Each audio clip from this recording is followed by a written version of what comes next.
The morning fog clung to the Blue Ridge Mountains like a burial shroud, and through its ghostly veil came the thunder of hoofbeats, followed by screams that would echo through Cedar Hollow Pass for generations to come.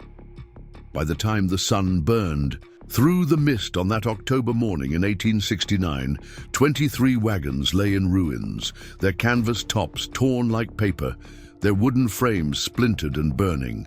The Rivers gang had been thorough in their work, leaving behind a scene of devastation that would sicken even the most hardened frontier lawmen who would eventually stumble upon it days later. But death, as thorough as it tried to be that morning, had missed one soul. Before we jump back in, tell us where you're tuning in from, and if this story touches you, make sure you're subscribed, because tomorrow I've saved something extra special for you. Eleanor Whitman pressed her palm against her rounded belly, feeling the life within stir as the wagon wheels groaned over yet another rocky outcrop. 7 months along now, she wondered if she'd been foolish to attempt this journey, even with Daniel's reassurances that they'd reach Old Fork Settlement well before winter set in. The morning air carried a bite that spoke of early frost, and she pulled her shawl tighter around her shoulders. "Nearly through the worst of it now," Daniel called back from his position at the reins. His voice carried that note of determined optimism that had convinced her to leave their failing farm in Virginia for the promise of fertile valley land in Tennessee. Cedar Hollow Pass is just ahead. Once we're through, it's mostly downhill to Silver Creek. The wagon train had assembled in Knoxville 3 weeks prior, a collection of 37 families, all drawn by the promise of unclaimed land in the valleys beyond the Blue Ridge. Eleanor had befriended several of the other women, particularly Martha Henderson, who traveled with her husband and 3 young daughters. Martha's eldest, Catherine, often walked alongside Eleanor's wagon, chattering about the new life awaiting them. "Mama says we'll have a proper schoolhouse in Old Fork," Catherine had declared just the day before, her 11-year-old enthusiasm undaunted by the hardships of the trail. "She says I can help teach the younger children their letters." Eleanor had smiled at the girl's excitement. "I'm sure you'll be a wonderful teacher, Catherine. Perhaps my little one will be among your students someday." Now, as their wagon approached the narrowing walls of Cedar Hollow Pass, Eleanor noticed how the cheerful banter that usually accompanied their morning progress had faded to uneasy whispers. The pass was known to be challenging, a winding corridor between sheer rock faces that forced the wagons to proceed in single file, but something about the morning felt different, wrong. The birds had gone silent. Daniel must have sensed it too, because he turned in his seat, his weathered face creased with concern. "Ellie," he began, but whatever he meant to say was lost in the crack of gunfire that suddenly split the morning air. Chaos erupted in an instant. Riders poured from concealed positions along the ridgeline, their faces masked by bandanas, their weapons spitting death into the confined space of the pass. Horses screamed and reared, wagons collided as drivers tried desperately to turn in. The narrow confines. Men shouted orders that no one could follow. Eleanor's wagon lurched violently as Daniel fought to control the panicked oxen. "Get down!" he shouted, but his words were swallowed by another volley of gunfire. She saw him jerk backward, a crimson stain spreading across his chest before he toppled from the driver's seat. "Daniel!" The scream tore from her throat as she scrambled forward, but the wagon was already tipping. The oxen, maddened by fear and the smell of blood, had tangled themselves in the traces. Eleanor felt the world tilt sickeningly. Then she was falling, tumbling from the wagon bed as it crashed onto its side. She hit the ground hard, the impact driving the breath from her lungs. Through the dust and confusion, she could see masked riders moving methodically through the scattered wagons, their guns continuing their deadly work. A woman's scream cut off abruptly. A child's cry was silenced. Instinct took over.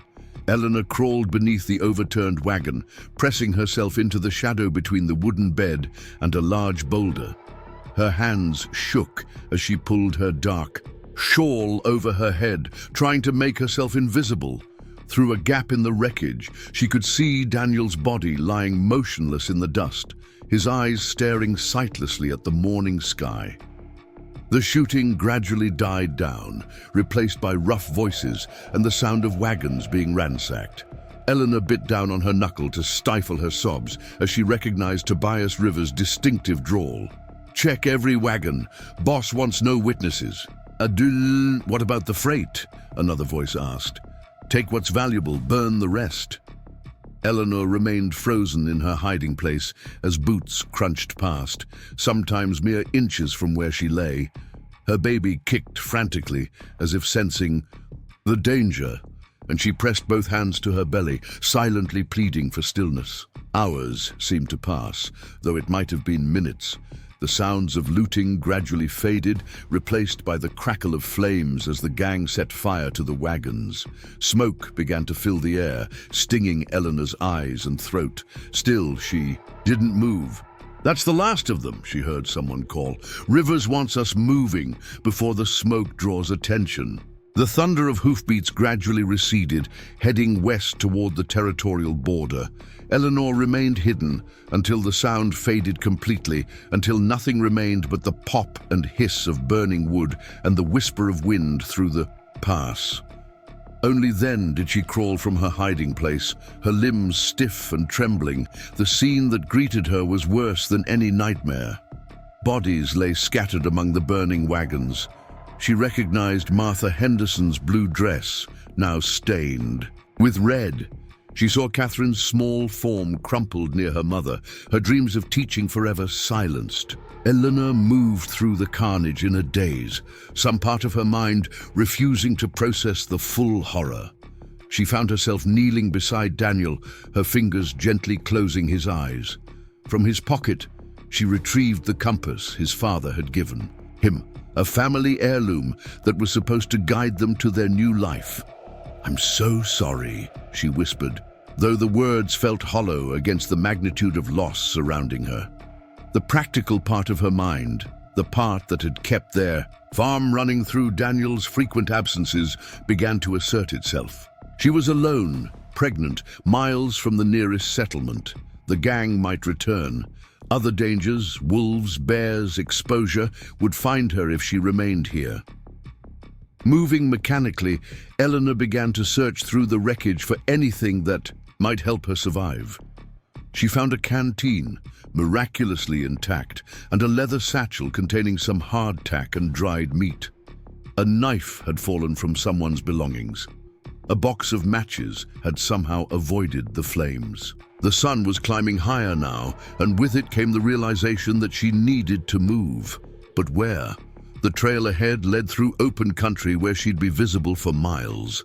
Behind lay the way they'd come, but that meant days of travel through terrain that had challenged a full wagon train. Her eyes turned to the steep slopes rising on either side of the pass. During their approach, she'd noticed cave openings in the limestone cliffs, dark mouths that promised shelter but also unknown dangers. It wasn't much of a choice, but it was the only one that offered a chance of remaining hidden. Eleanor gathered her meager supplies into the leather satchel and began the arduous climb away from the trail. Every step was an effort, her pregnant body protesting the exertion. She had to stop frequently to catch her breath, looking back at the smoke still rising from Cedar Hollow Pass. She'd climbed perhaps 300 feet when she discovered the first cave, a shallow depression barely deep enough to provide shelter. From rain, not enough. She needed something deeper, more concealed. The baby moved restlessly, and Eleanor paused to rest, one hand pressed to her side where a sharp pain had developed. That's when she saw it, a narrow crevice partially concealed by a fallen pine. Beyond the opening, darkness suggested a more substantial cavity. Eleanor approached cautiously, remembering Daniel's warnings about mountain cats and bears. The entrance was tight, requiring her to turn sideways to squeeze through, but it opened into a chamber large enough to stand in. As her eyes adjusted, To the dimness, she could make out the cave's features. It extended back into the mountain, with what appeared to be additional passages branching off into deeper darkness. The floor was relatively dry, covered with a layer of leaves and debris that suggested no large animals had denned here recently. Eleanor sank to the ground, suddenly overwhelmed by exhaustion and grief. For the first time since the attack, she allowed herself to weep freely, her sobs echoing off the stone walls. She cried for Daniel, for their unborn child who would never know its father, for all the lives cut short in the pass below. When the storm of emotion finally passed, Eleanor found herself strangely calm. She was alive. Her child was alive. That had to count for something. As darkness began to fall outside the cave, she arranged her few possessions and tried to make herself comfortable. The hardtack was stale but edible. The canteen provided a few precious sips of water. Preparing and narrating this story took us a lot of time, so if you are enjoying it, subscribe to our channel. It means a lot to us. Now back to the story. Tomorrow, she would need to find a water source, perhaps forage for food. But for now, she could only focus on surviving the night. The last thing she did before exhaustion claimed her was to wind Daniel's compass and hold it close to her heart. The needle spun lazily before settling on magnetic north, a constant in a world that had suddenly become terrifyingly uncertain. Outside, an owl called in the gathering darkness. Inside the cave, Eleanor Whitman began her first night as the sole survivor of the Cedar Hollow Massacre, unaware that her ordeal was only beginning, and that the cave she'd chosen for shelter would become her home for the long, hard months ahead. The night brought new terrors. Every sound, the skitter of small animals, the whisper of wind through the cave entrance, the distant howl of wolves, sent her heart racing.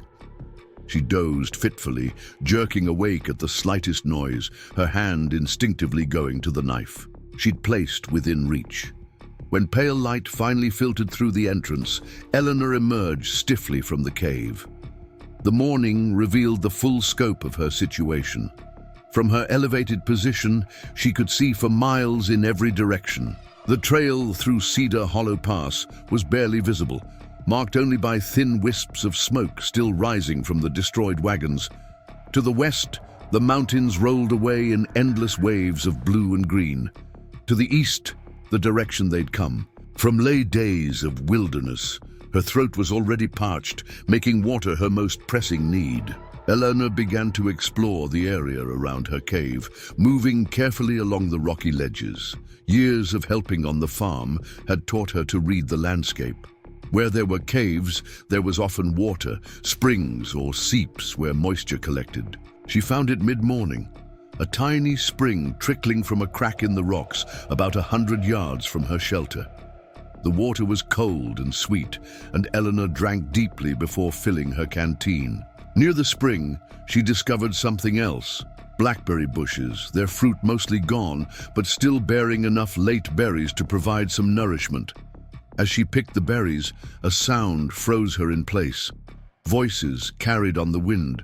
From somewhere below, Eleanor crept to a rocky outcrop and peered down toward the pass. 3 riders were examining the massacre site, their horses picking their way carefully through the scattered debris. Even from this distance, she could see they weren't from the Rivers gang.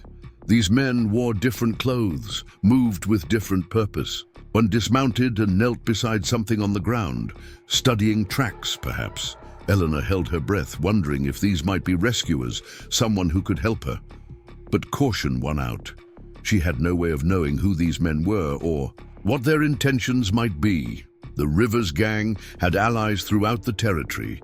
Corrupt lawmen bought politicians, other outlaws.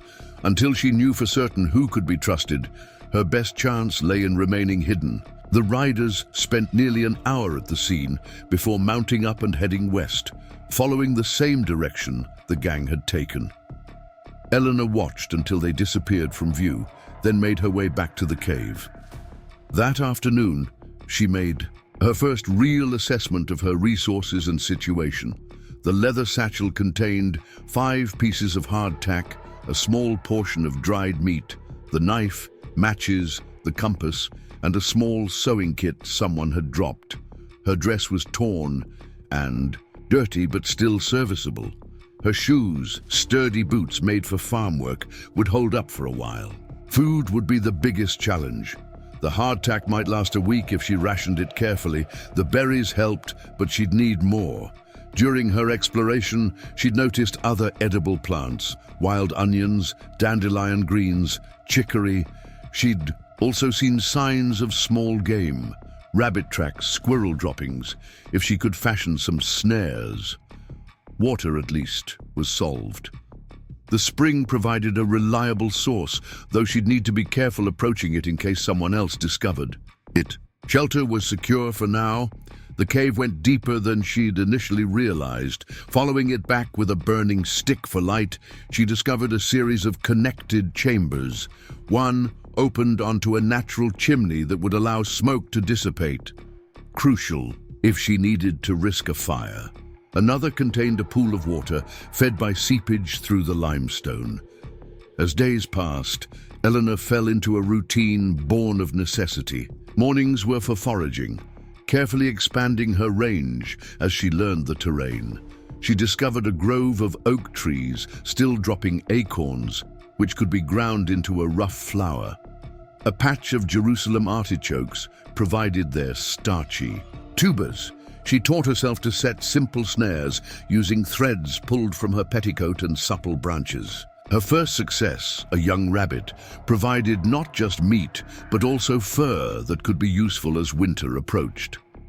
The baby continued to grow, its movements a constant reminder of the life she carried.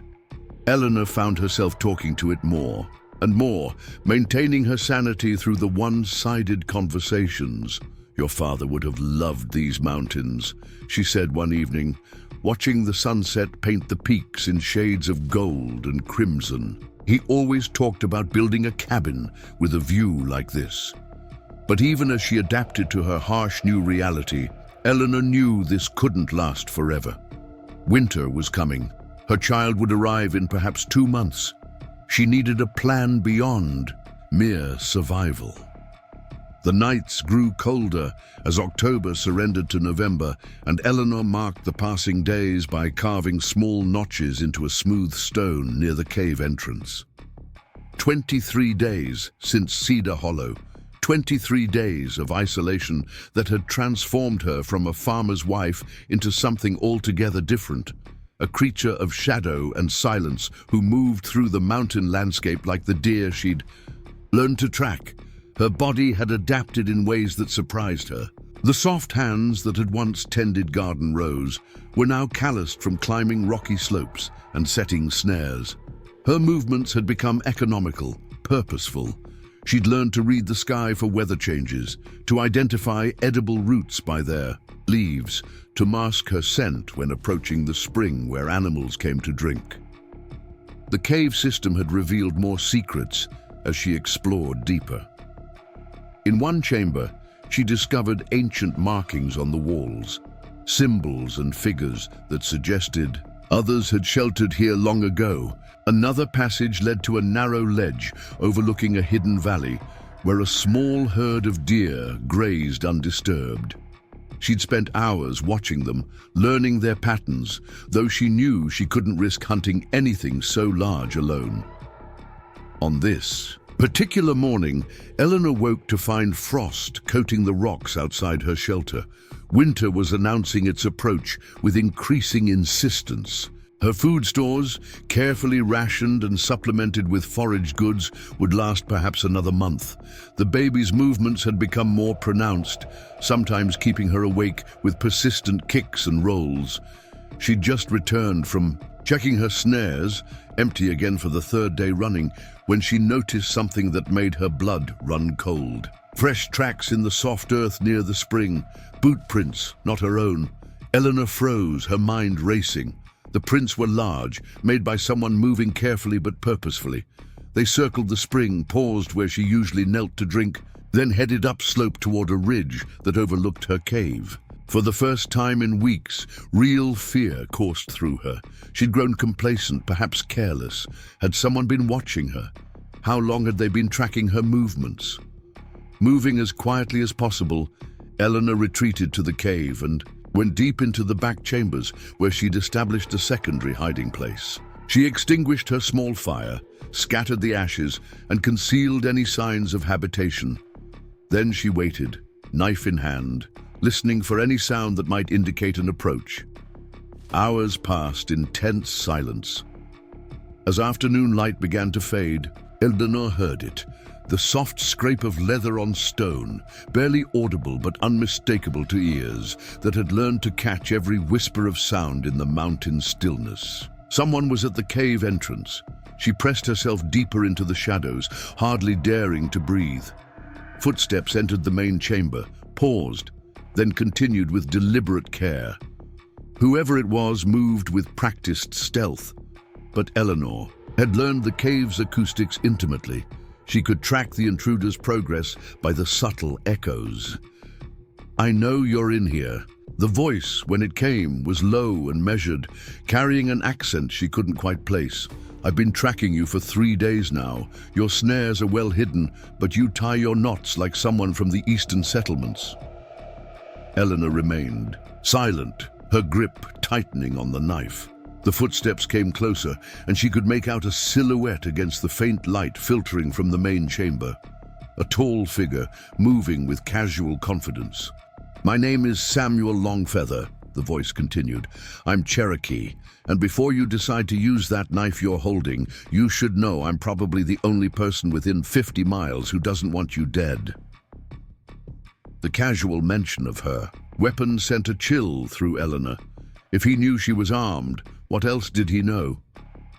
"I saw what happened at Cedar Hollow," Samuel went on, his tone conversational, as if they were sharing tea in a parlor rather than playing cat and mouse in a dark cave. "I've been tracking the Rivers gang for the territorial marshal. Got there 2 days after the massacre, found where you hid under that wagon. Smart thinking, by the way." Still, Eleanor held her silence, though questions burned in her mind. If he'd been there so soon after, why had it taken him this long to find her? As if reading her thoughts, Samuel chuckled softly. "You're wondering why it took me so long to track you down. Truth is, I almost didn't. You covered your trail better than most would have. It was the water that gave you away, the spring. You always approach it from the same direction at the same time of day. Creatures of habit always give themselves away eventually." "What do you want?" Eleanor finally spoke, her voice hoarse from disuse. "Ah, she speaks." She could hear the smile in his voice.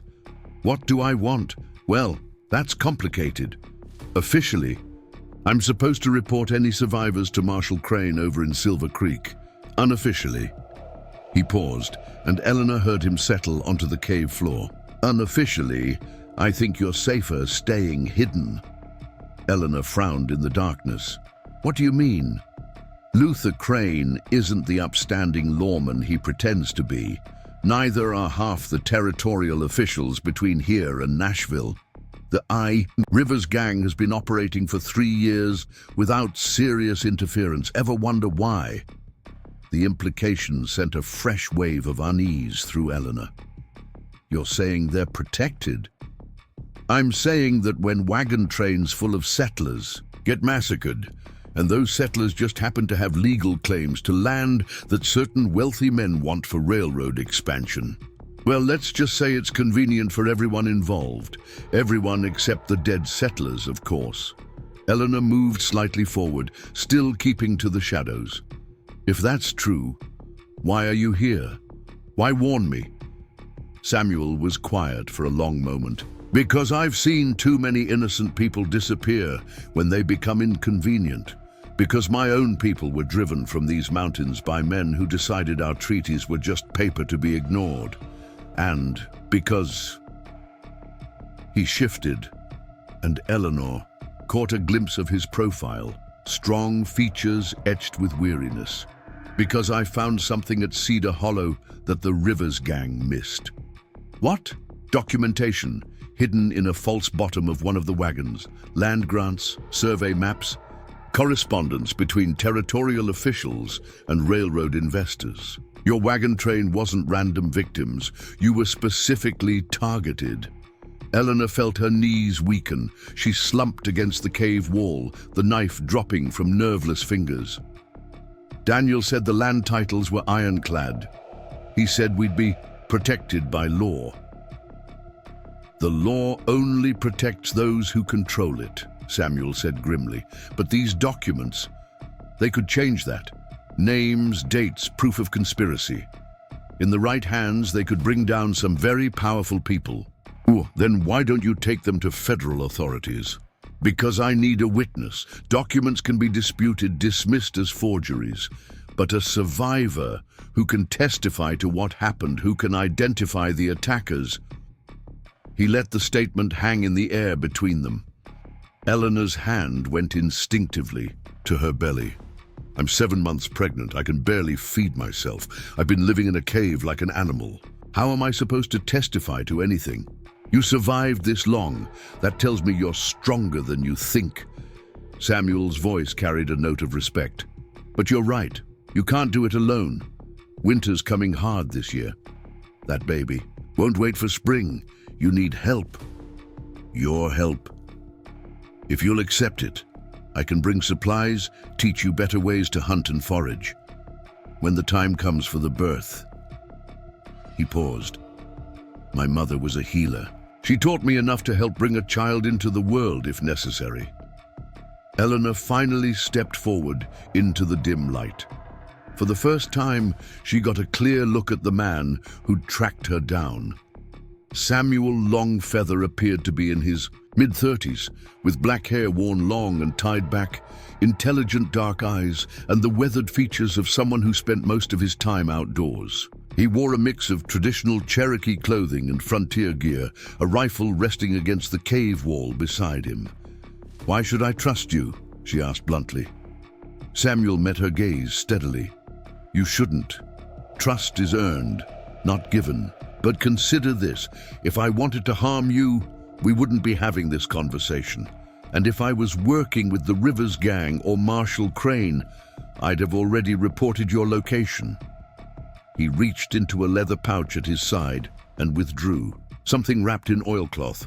Here, a show of good faith. Eleanor unwrapped the package to find dried meat, beans, and a small pouch of salt. Luxuries she hadn't tasted in weeks, her stomach clenched with hunger at the sight. There's more. Where that came from, Samuel said. And medicine, blankets, proper tools, things you'll need for winter. In exchange for what? For staying alive, for being ready when the time comes to expose what really happened at Cedar Hollow, for helping me ensure that the people responsible face justice. Eleanor studied him carefully. Everything about her situation argued against trusting this stranger, yet something in his manner, in the steady way he met her eyes, suggested sincerity. The documents you found, she said slowly. Where are they now? Hidden, safe, but useless without someone to authenticate them, to provide testimony about what happened. Eleanor moved to the cave entrance, gazing out at the mountains bathed in late afternoon light. 23 days she'd survived alone. 23 days of grief, fear, and gradual adaptation to a harsh new reality. The thought of accepting help, of no longer facing each dawn in complete isolation, was almost overwhelming. I need time to consider, she said finally. Fair enough. Samuel rose smoothly to his feet. I'll leave these supplies. There's a dead oak tree on the ridge above us. You can see it from here. If you decide to accept my help, leave a white stone at its base. I'll check every few days. He gathered his rifle and moved toward the entrance, then paused. One more thing. The Rivers Gang has been asking questions in the settlements. They seem to think someone survived the massacre. They're offering a reward for information. You need to be more careful. With that warning, he slipped from the cave as quietly as he'd entered. Eleanor watched him disappear into the forest, moving with the fluid grace of someone completely at home in the wilderness. That night, she sat by her small fire, turning over everything Samuel had said. The dried meat tasted like a feast after weeks of subsistence living, but each bite came with the weight of decision. Could she trust this Cherokee tracker? Did she have a choice?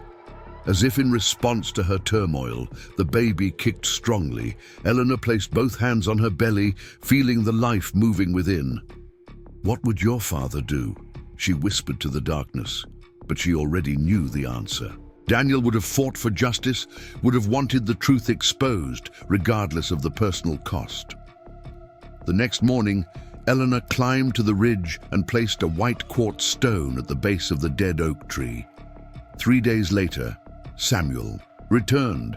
This time, he brought a pack horse laden with supplies, blankets, a proper water container, preserved foods, medicinal herbs, and tools that would make survival significantly easier. "You've made the right choice," he said, as they unloaded. "The supplies in her cave. Have I?" Eleanor watched him work, still wrestling with doubts. "You're asking me to risk everything on the promise of justice that might never come. I'm asking you to survive," Samuel corrected. "Justice. That's a luxury we'll deal with when you're stronger." Over the following weeks, Samuel proved as good as his word. He visited every few days, never staying long, but always bringing something useful: food, information, skills. He taught her to read weather signs, to identify medicinal plants she'd overlooked, to set more effective traps. More importantly, he brought news of the outside world. The Rivers Gang had moved south into Georgia territory. Marshal Crane was actively discouraging investigation into the Cedar Hollow Massacre, claiming it was the work of hostile Indians. A lie that made Samuel's jaw tighten with anger. "My people haven't raided in these parts for 20 years, he said bitterly. "But it's convenient to blame the Cherokee. Always has been." And as November progressed, Eleanor found herself looking forward to Samuel's visits with an eagerness that surprised her. His presence broke the crushing isolation, and his practical knowledge made daily survival less of a struggle. But more than that, she found in him an unexpected ally. Someone who understood loss, displacement, and the burning need for justice. "You never told me why you're really doing this," she said one afternoon as they worked together to prepare winter stores. Why risk yourself for a stranger?" Samuel was quiet for a long moment, his hands continuing to work as he stripped bark from saplings they'd gathered. "I had a sister once," he said finally. "Younger than me. Beautiful. Headstrong. She married. A white trader thought she could bridge both worlds." Eleanor waited, sensing the weight of unspoken tragedy. 3 years ago, she and her husband were traveling to Nashville with a group of other traders. They never arrived. The official report claimed they were killed by bandits, but I knew better. Her husband had discovered something, evidence of land fraud, treaties being violated. They were silenced for it. The Rivers Gang? Among others. The conspiracy runs deep in these territories. Men with money and power deciding who lives and dies based on profit margins and land speculation. His hands had stilled, knuckles white as he gripped the sapling. I've been tracking them ever since, looking for proof, looking for justice, finding you. It's the closest I've come to hope in 3 years. Eleanor reached out impulsively and touched his arm. "I'm sorry about your sister." He looked at her then, and she saw depths of pain that matched her own. Her name was Rebecca. She was 22. He paused, then added softly, "Your child. Do you know if it's a boy or girl?" "No," Eleanor replied, her hand moving to her belly. "But I hope it's a girl. I want to name her after my grandmother, Rose." "Rose," Samuel repeated thoughtfully. "A good name. Strong, despite its delicate appearance." Then, as the days shortened and the first snows began to dust the higher peaks, Eleanor felt the baby dropping lower, preparing for birth. Her body ached constantly now, and even simple tasks left her breathless. Samuel noticed her increasing discomfort and began preparing for the inevitable. "I need to bring someone," he said one day, causing Eleanor to look up in alarm. "My cousin, Mary Singing Dove. She's helped birth dozens of babies." "No," Eleanor's response was immediate. "No one else can know where I am." "Ellie." It was the first time he'd used the familiar form of her name, and it stopped her protest mid-breath. "You can't deliver this baby alone. It's dangerous. Enough under the best circumstances, out here, without help." She knew he was right, but the thought of trusting another person, of expanding the circle of those who knew her location, terrified her. What if she tells someone? What if Mary lost her own husband to white settlers who wanted his land? "She has no love for the territorial authorities, and she's my blood. She won't betray my trust." In the end, practicality won over fear. As December arrived with bitter winds and heavy snows, Mary Singing Dove entered Eleanor's hidden world. She was a small woman, with silver threading through her black hair and eyes that seemed to see everything. Her assessment of Eleanor was swift and professional. "The baby sits low," she announced after a brief examination. 2 weeks, perhaps less. "You've done well to survive this long, but you're too thin. The birth will be hard." Over the next days, Mary took charge with quiet efficiency. She prepared herbs for strength and pain, showed Eleanor positions that would ease the baby's descent, and spoke constantly in a mix of English and Cherokee, her voice soothing despite Eleanor's inability to understand half the words. "My grandmother," Eleanor said one evening as they sat by the fire, "she was a midwife too. She used to say that bringing life into the world was the closest humans come to touching the divine." Mary smiled. "Your grandmother was wise. Birth is sacred. A soul choosing to enter this hard world despite all its pain. That takes courage." "Or foolishness," Eleanor said, thinking of the world her child would inherit, one of violence, injustice, and uncertainty. "Perhaps they are the same," Mary replied, "but what is life without both?" As Eleanor's time drew near, Samuel increased his vigilance. He'd noticed signs that troubled him: fresh tracks in distant valleys, smoke where there should be none. The Rivers gang might have moved south, but others were searching the mountains. "After the baby comes," he said one evening, "we'll need to move you. This cave has served its purpose, but it's too exposed now. Too many people asking questions." "In the settlements." Eleanor nodded, though the thought of leaving her refuge, the place that had sheltered her through the worst period of her life, filled her with reluctance. The cave had become more than shelter. It was the cocoon in which she'd transformed. From victim to survivor, the first real blizzard struck on December 15th, turning the world beyond the cave into a howling white void. Eleanor watched the snow pile up outside the entrance, grateful for the deep shelter, but increasingly aware of how trapped they'd become. Samuel and Mary had arrived just before the storm hit, laden with final supplies and worried expressions. "The passes are closing," Samuel reported, shaking snow from his coat. "If this keeps up, we'll be cut off completely for days, maybe weeks."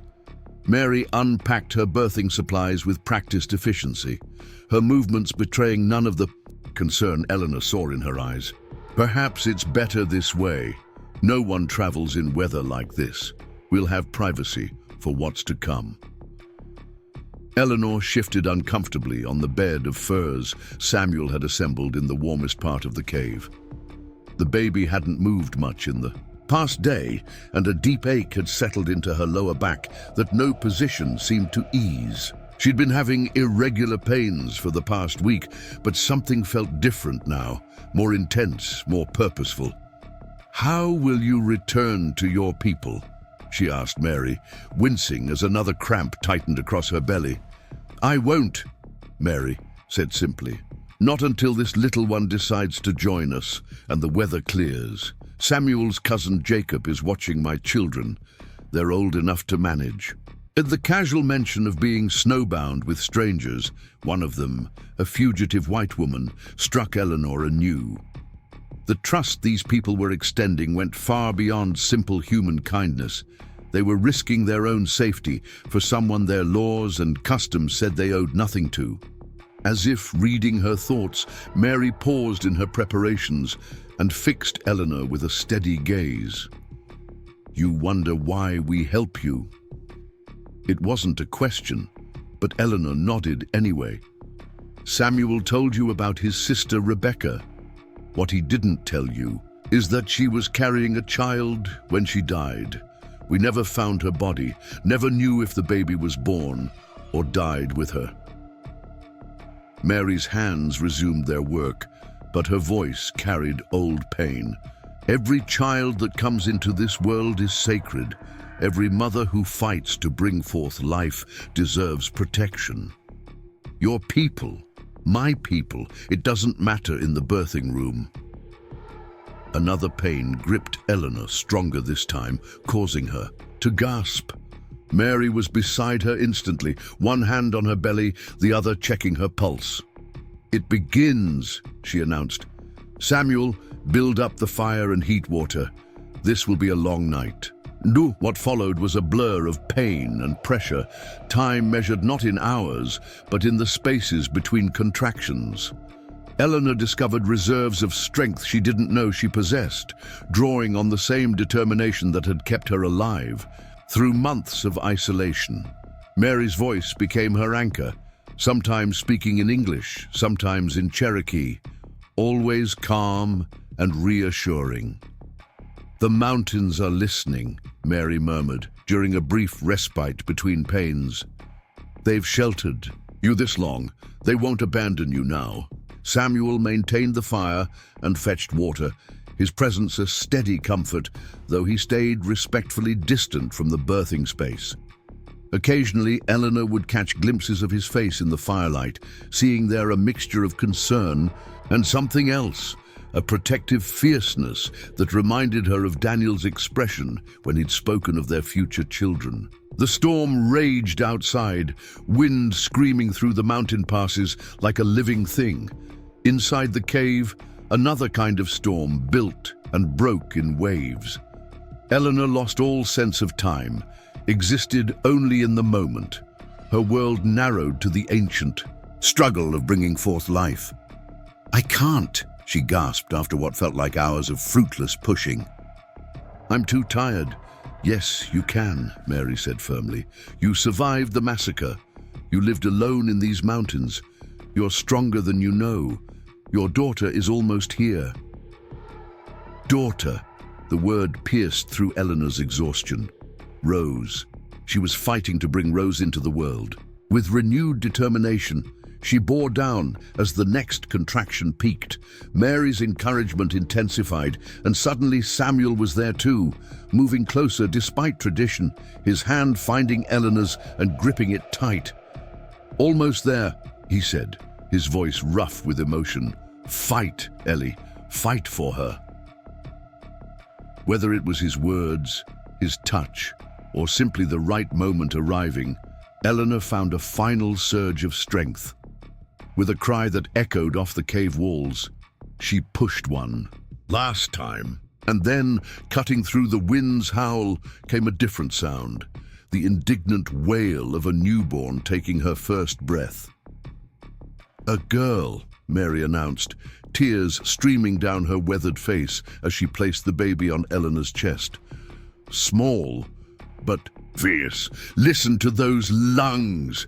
Eleanor looked down at her daughter through a haze of exhaustion and wonder. Rose was indeed small, with a shock of dark hair and eyes that seemed to hold ancient wisdom, despite being minutes old. Her tiny fists waved in the air as she protested the cold, bright world she'd entered. "Hello, little one," Eleanor whispered, her voice breaking. "I'm your mama. You're safe now." Samuel had moved back to tend the fire, but Eleanor caught him wiping his eyes. When he turned back, his expression was soft, with an emotion she hadn't seen before. "She's beautiful," he said quietly. Daniel would be proud. The mention of her husband's name brought fresh tears.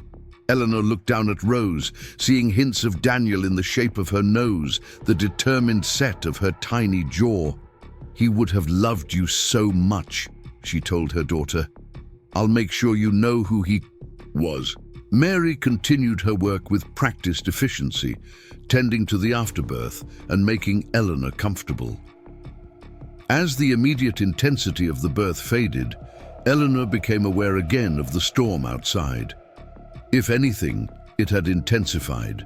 The wind, now a constant roar that made conversation difficult. "We're going to be here a while," Samuel observed, peering out at the wall of white beyond the cave entrance. "No one's traveling in this." Duh. For the first time in months, Eleanor felt truly safe. Snowed in with trusted allies, her daughter warm against her chest, the outside world temporarily held at bay by nature's fury. It was almost peaceful. The days that followed blurred together, in a cocoon of recovery and adjustment. Rose proved to be a demanding baby, crying frequently and nursing almost constantly.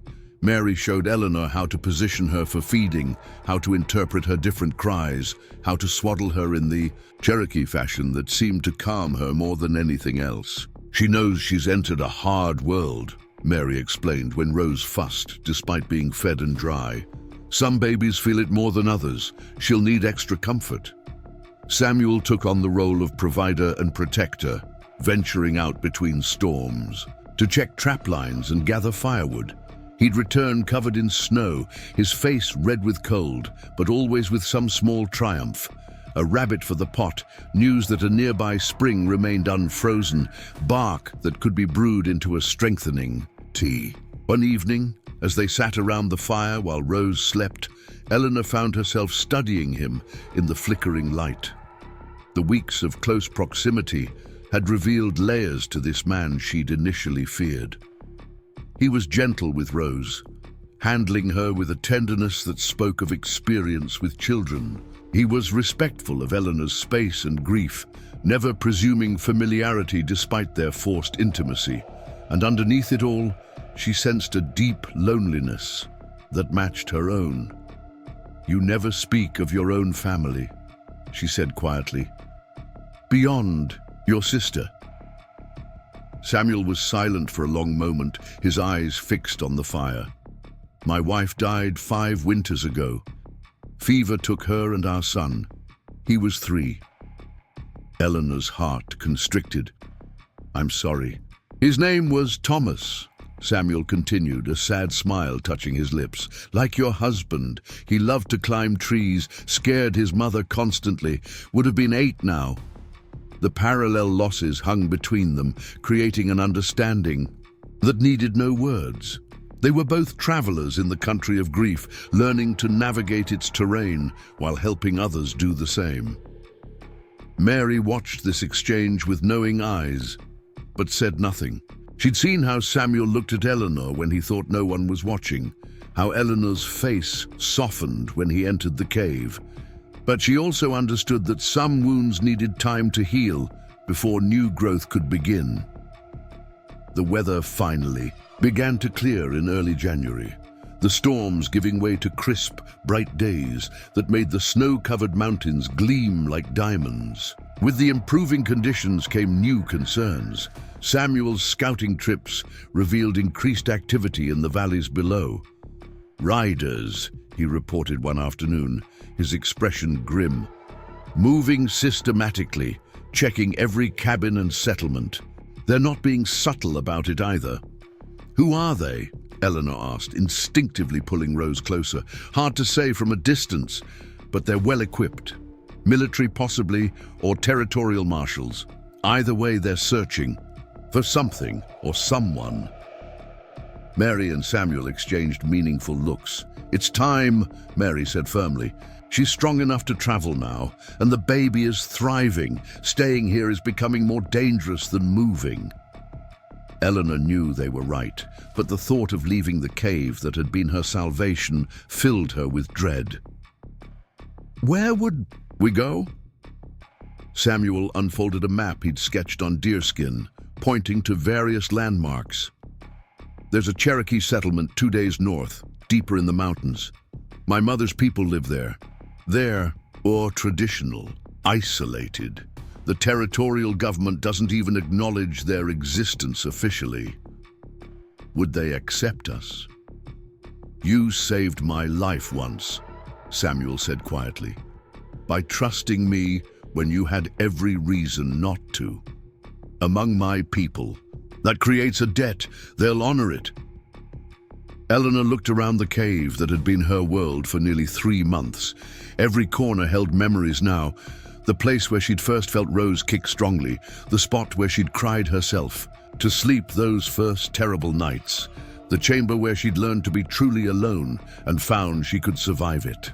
When do we leave? Tomorrow night, Samuel decided. The moon will be full and there's another storm coming in 3 days. We traveled between them. The next day was spent in preparation. What had accumulated over months had to be sorted, packed, or abandoned. Eleanor fashioned a sling from soft deerskin to carry Rose against her chest, testing it repeatedly to ensure it was secure. Mary prepared traveling food and medicines, including herbs, to help Eleanor maintain her milk supply during the journey. As darkness fell, they made their final preparations. Eleanor dressed in the warm clothes Samuel had provided, leather leggings, fur-lined boots, and a hooded coat that would help her blend into the winter landscape. Rose was wrapped in layers of soft furs, only her tiny face visible. Standing at the cave entrance for the last time, Eleanor felt an unexpected surge of emotion. This place had witnessed her transformation from grieving widow to survivor to mother. Its stone walls had heard her cries of despair and her daughter's first cries of life. "Thank you," she whispered to the cave, feeling only slightly foolish. The mountains had sheltered her when she had nowhere else to turn. It seemed right to acknowledge that debt. Samuel touched her shoulder gently. "Ready?" Eleanor nodded, adjusting Rose's position one final time. "Ready." They moved out into the moon-bright night, Samuel leading, Eleanor in the middle with Rose, and Mary bringing up the rear.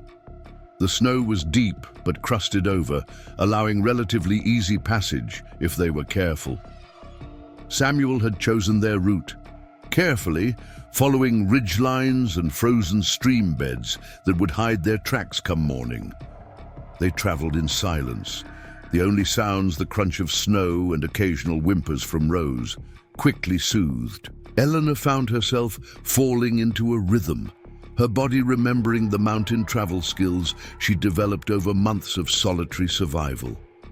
The weight of her daughter against her chest was comforting rather than burdensome, a reminder of what she was fighting to protect. Several hours into their journey, Samuel held up a hand for halt. In the distance, Eleanor could see lights moving through the valley below, torches or lanterns, too many to count. "Search party," Samuel murmured, "moving away from us, fortunately." They waited until the lights disappeared behind a ridge before continuing. The encounter emphasized the danger they were in, the narrow margin between safety and discovery. As dawn approached, they reached a sheltered grove where Samuel had planned for them to rest. A small lean-to had been constructed earlier, hidden among dense pines. They crowded inside, sharing body heat and dried meat as the sky lightened gradually. In the east, "One more night of travel," Samuel assured Eleanor, noting her exhaustion. "Then you'll be safe." But Eleanor was beginning to understand that safety was a relative concept in this world. The powerful men who had ordered the Cedar Hollow Massacre wouldn't give up easily. As long as she lived, as long as she could testify to what she'd witnessed, she would be a threat to them. "Tell me about these documents you found," she said to Samuel, "the ones that prove the conspiracy." Samuel glanced at Mary, who nodded slightly. From inside his coat, he withdrew a leather portfolio Eleanor hadn't seen before. I've been carrying them since that night I first found you. Didn't want to burden you with them until necessary." He opened the portfolio carefully, revealing papers covered in official seals and formal script. As Eleanor examined them, her eyes widened. Here were letters between territorial officials discussing the need to clear certain areas of settlers.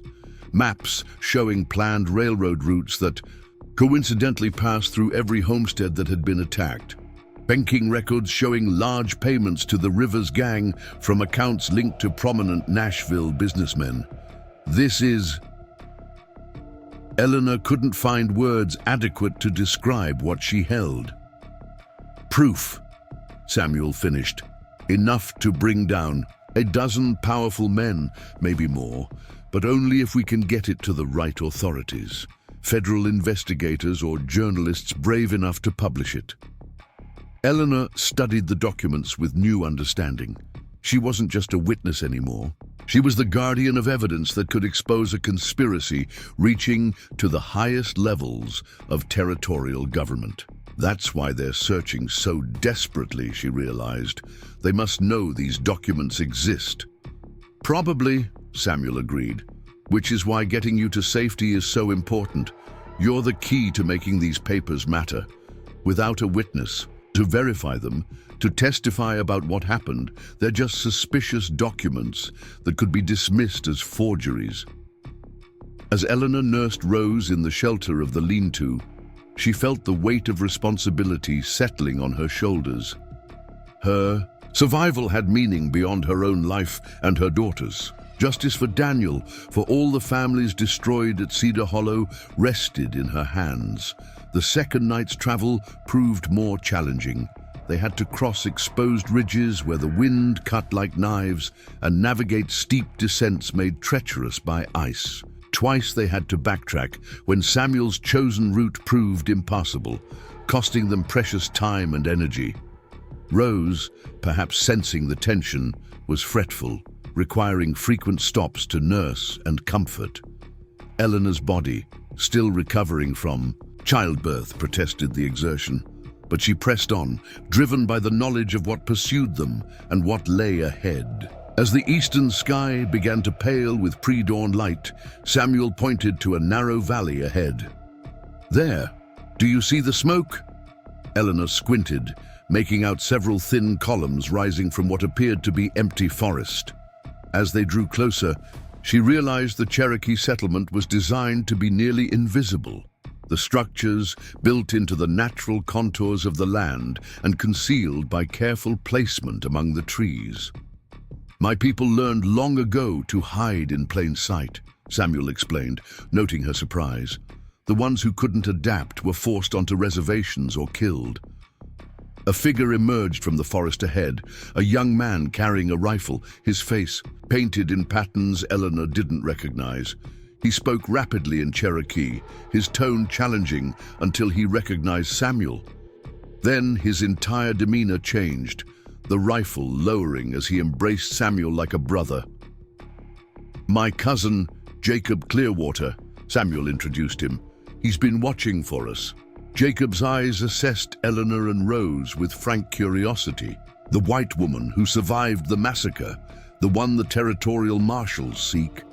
Eleanor tensed, but Samuel placed a reassuring hand on her arm. "She's under my protection, a debt of honor."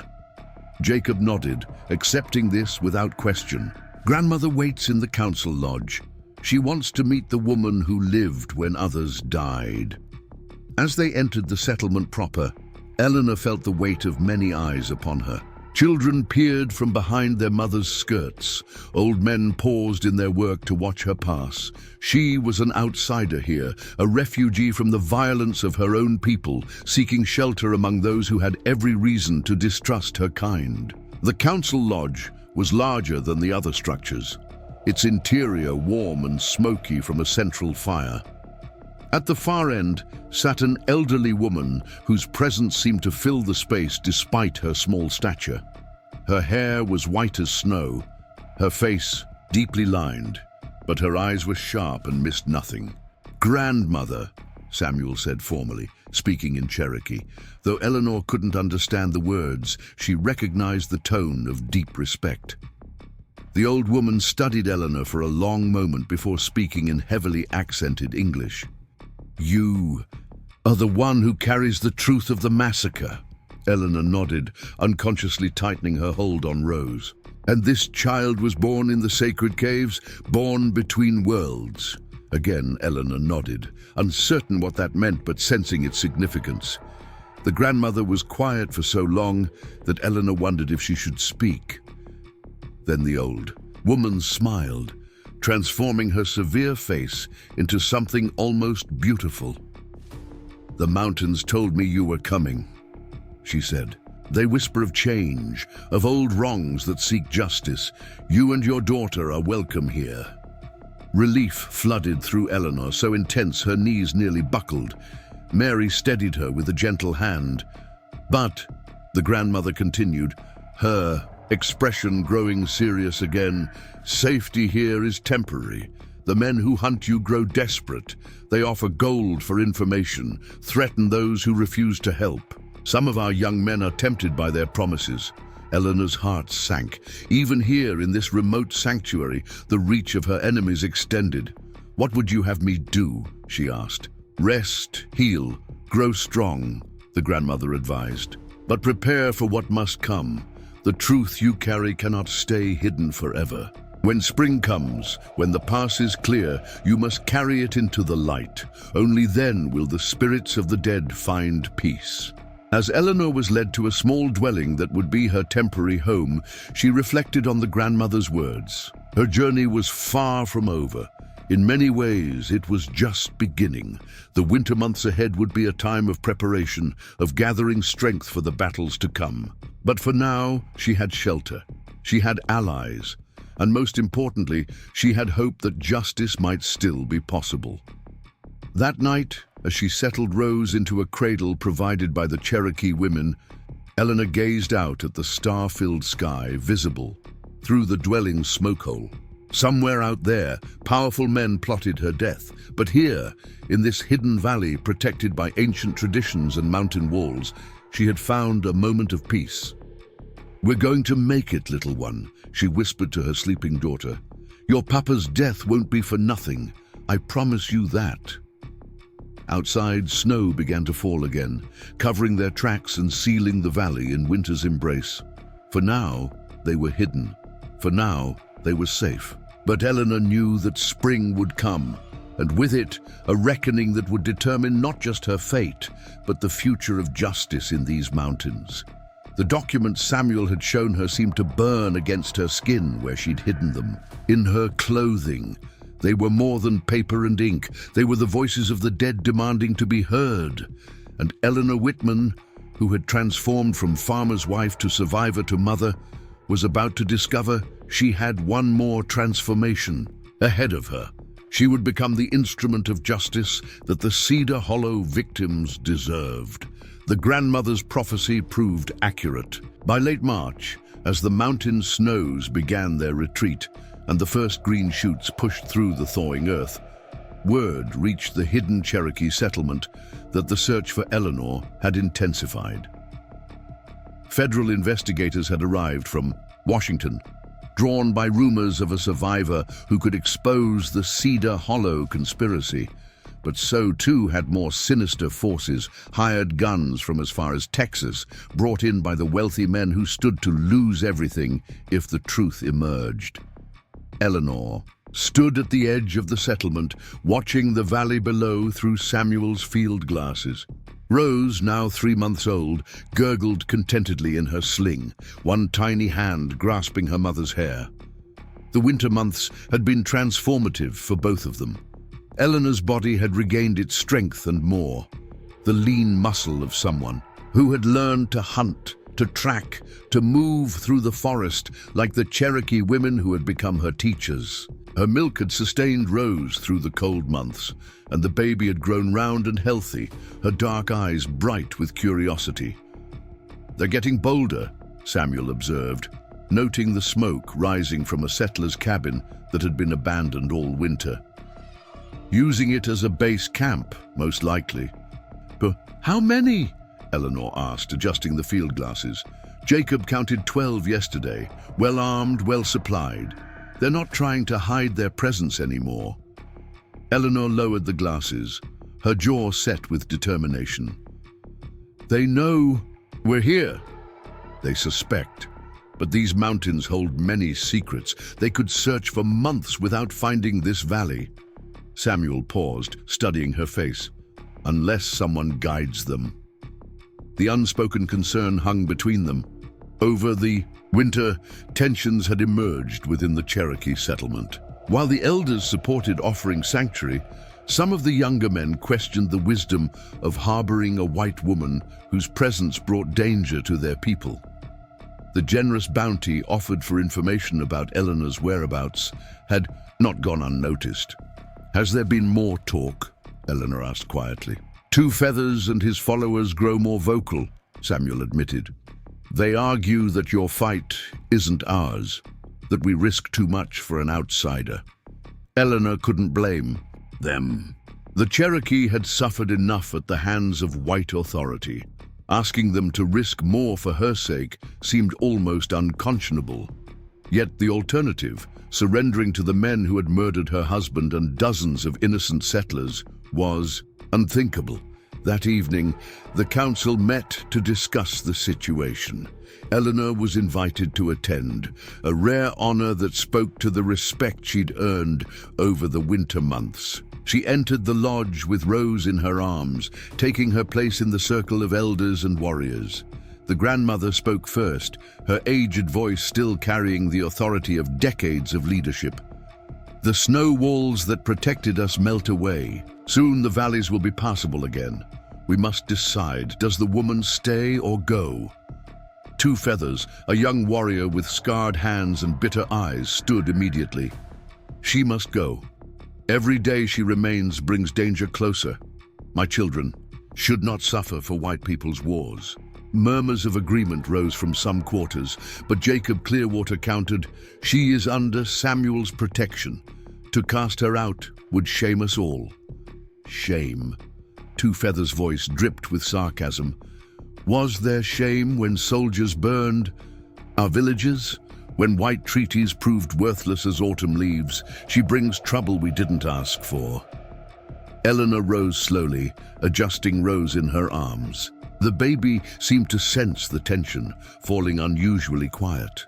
Two Feathers speaks truth, she said, surprising everyone. I do bring danger. Your people have already sacrificed too much for someone not of your blood. She paused, meeting the eyes of each person in the circle. But this fight is not just mine. The men who ordered the Cedar Hollow Massacre are the same ones who stole Cherokee lands, who broke treaties, who see all of us, red and white, as obstacles to their greed. The documents I carry prove their crimes against many peoples, not just my own. From beneath her clothing, she withdrew the leather portfolio Samuel had entrusted to her. These papers show how railroad investors conspired with government officials to clear lands, both settler claims and territory promised to Cherokee bands further west. Your cousins in the Oklahoma territories are named here as future targets. The revelation caused a stir. Even Two Feathers looked unsettled as Eleanor carefully displayed select documents, pointing out references to Cherokee holdings marked for acquisition. If these reach federal authorities, she continued, it could stop not just the murder of settlers, but the continued theft of native lands. But without a witness to authenticate them, they're merely paper. She clutched Rose tighter. I don't ask you to fight my battle. I ask you to let me fight one that might benefit us all. The grandmother studied Eleanor with those penetrating eyes that seemed to see into souls. And how would you fight, young mother? You have a babe at breast and enemies who outnumber the stars. Eleanor straightened her shoulders. I would take these documents to Judge Harrison Mills in Nashville. He's the one federal authority the territorial government can't corrupt or intimidate. But I need help reaching him alive. That's over 200 miles through hostile territory.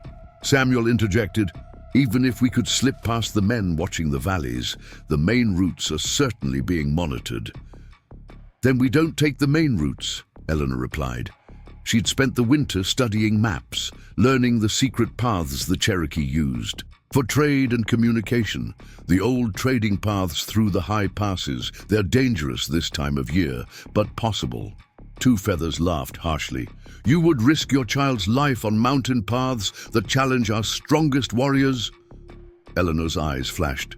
"My daughter's life is already at risk. If we stay, we endanger your children. If we run blindly, we die meaninglessly.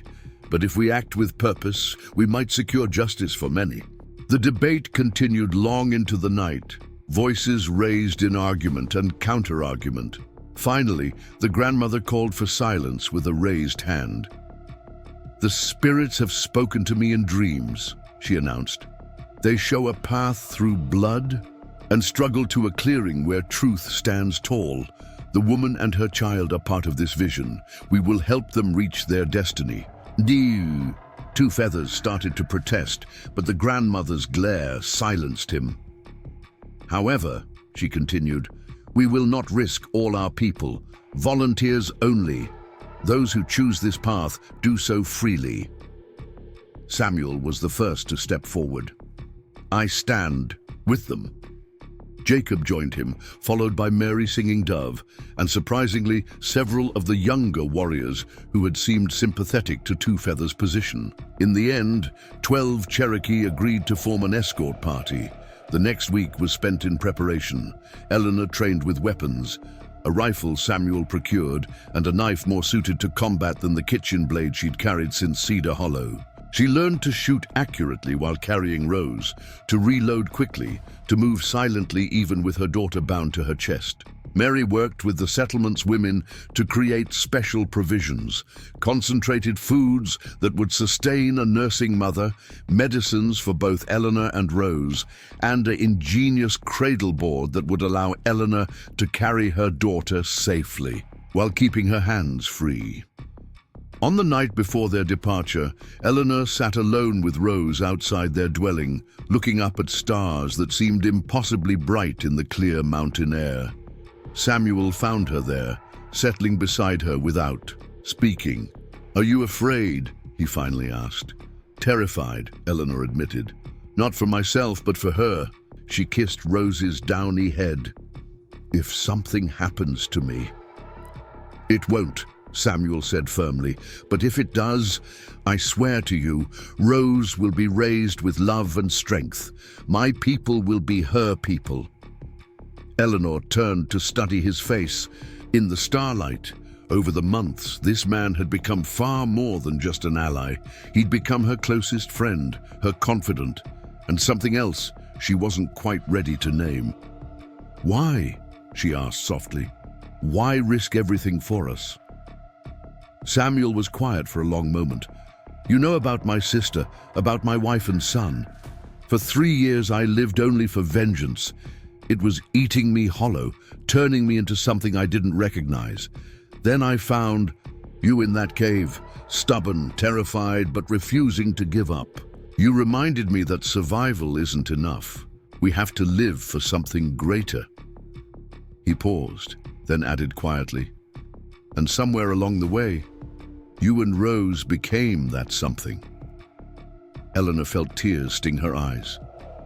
She reached out and took his hand, intertwining their fingers.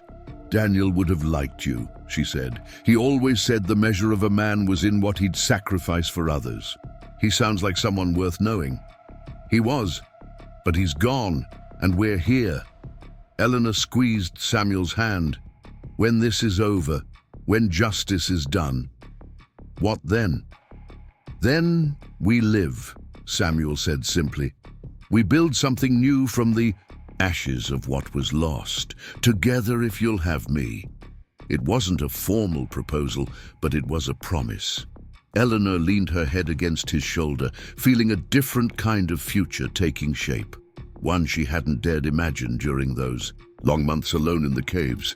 They left at dawn, 12 Cherokee warriors and guides accompanying Eleanor and Rose on what everyone knew might be a one-way journey.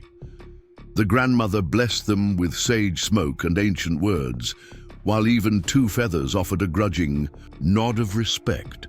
The first 2 days took them through familiar hunting grounds, but by the third day they were in territory that challenged even the experienced Cherokee guides. The spring thaw had made many paths treacherous, with snowmelt turning streams into torrents and stable-looking snow bridges concealing deadly gaps. They traveled mostly at night, resting during daylight hours in carefully chosen hiding spots. Rose, as if understanding the need for silence, rarely cried. When she did fuss, Eleanor would nurse her while the party waited patiently, their respect for the bond between mother and child absolute. On the fourth night, they encountered their first real danger. A patrol of armed men had made camp directly across their intended route, forcing them to attempt a dangerous traverse across an unstable scree field. The sliding rocks made stealth impossible, and they'd barely reached cover when shouts erupted behind them. "Run!" Samuel ordered, and they scattered according to a pre-planned strategy. Eleanor found herself racing through dark forest with Jacob and Mary, Rose bouncing against her chest in the secure cradle board. Behind them, gunfire erupted as the rest of their party drew the pursuers away. They ran for what felt like hours, though it was probably less than one. Finally, Jacob led them to a predetermined rendezvous point, a hollow tree large enough to conceal several people. They crowded inside, breathing hard, listening for sounds of pursuit. The shots had stopped, replaced by an ominous silence. Eleanor's heart pounded as she imagined the worst, Samuel and the others captured or killed. But as dawn approached, familiar bird calls began to sound around their hiding place. One by one, their companions returned. Samuel was the last to appear, a graze along his ribs, but otherwise unhurt. "We lost them," he reported, "but they'll double their patrols now. The direct route to Nashville is impossible." "Then we take the impossible route," Eleanor said firmly. "The high passes." The Cherokee exchanged glances. The high mountain passes were legendary for their danger. Narrow trails along sheer cliffs, unpredictable weather, and thin air that could dizzy the strongest warrior. In spring, with ice melting and frequent avalanches, they were considered suicidal. But Eleanor was right. It was now their only option. The next portion of their journey tested every skill they'd developed. They climbed until the air grew thin, and every breath was an effort. Eleanor's lungs burned as she struggled to maintain pace while nursing Rose during rest breaks. The baby seemed affected by the altitude too, becoming listless and difficult to wake for feedings. On the seventh day, as they traversed a particularly treacherous ledge, disaster struck. The warrior leading their group dislodged a stone that triggered a small avalanche. The sliding snow and rock swept two of their party over the edge before anyone could react. Eleanor watched in horror as the young Cherokee men disappeared into the white void below. The surviving members of their group pressed against the cliff face, waiting for the rumbling to stop, knowing their friends were gone.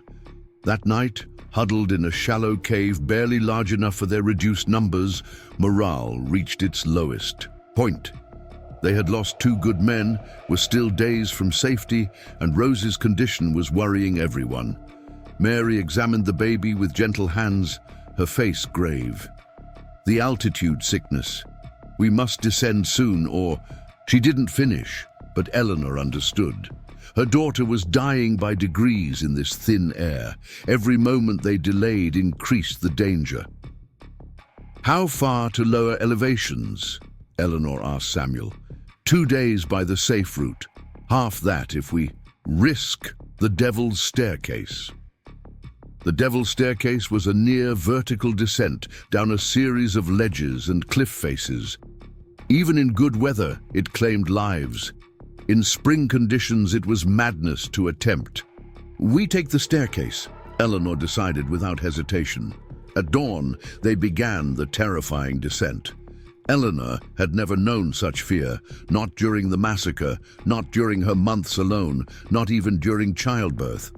Each step could mean death for both her and Rose. The cradle board that had served so well now seemed a terrible liability, making balance difficult on the narrow ledges. Halfway down, Rose stopped breathing. Eleanor felt it, the terrible stillness against her chest. With shaking hands, she pulled her daughter from the carrier, patting her back, calling her name. The baby's lips were blue, her tiny body limp. "No!" The scream tore from Eleanor's throat as she began rescue breathing, desperately trying to force air into her daughter's lungs. Around her, the Cherokee formed a protective circle, but she was barely aware of them. Time stopped. There was only Eleanor, her dying child, and the merciless mountain wind. She breathed for Rose, compressed her tiny chest, breathed again. Her world narrowed to this essential rhythm.